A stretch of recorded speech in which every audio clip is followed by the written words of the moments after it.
உங்கள் வீடு தேடி வரும் அரசு. உங்களுடன் ஸ்டாலின். உலக புகழ்பெற்ற தூத்துக்குடி பனிமய மாதா பேராலயத்தின் 443ஆம் ஆண்டு திருவிழா கொடியேற்றத்துடன் தொடங்கியுள்ளது. இதில் திரளான பக்தர்கள் கலந்து கொண்டிருக்கிறார்கள். இது தொடர்பான விவரங்களோடு இணைகிறார் எம்முடைய செய்தியாளர் முத்துராம். முத்துராம், விரிவான விவரம் என்ன? வணக்கம். தூத்துக்குடி பனிமய பேராலயத்தில் 443வது திருவிழா கொடியேற்றத்துடன் இன்று துவங்கியது. பல்லாயிரக்கணக்கான பக்தர்கள் மரியே வாழ்க என விண்ணை பிளக்க முழக்கமிட்டனர். தூத்துக்குடி மாவட்டத்தில் உள்ள பனிமய மாதா பேராலயம் உலக புகழ்பெற்ற ஆலயமாகும். இந்த ஆலயம் இத்தாலி ரோம் நகரில் அமைந்துள்ள வாடிகன் சிட்டியால் பசிலிக்கா அந்தஸ்து வழங்கப்பட்ட ஆலயமாகும்.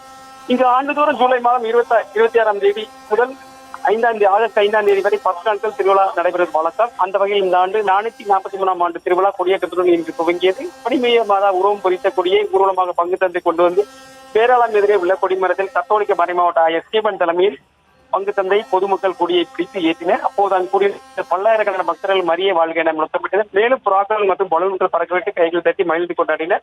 இந்த கொடியேற்றமான நிகழ்ச்சியில் மாவட்ட ஆட்சியர் அமைச்சர் கீதா சிவன் மற்றும் பல்வேறு பொதுமக்கள் கலந்து கொண்டு இந்த நிகழ்வு நடைபெறும்.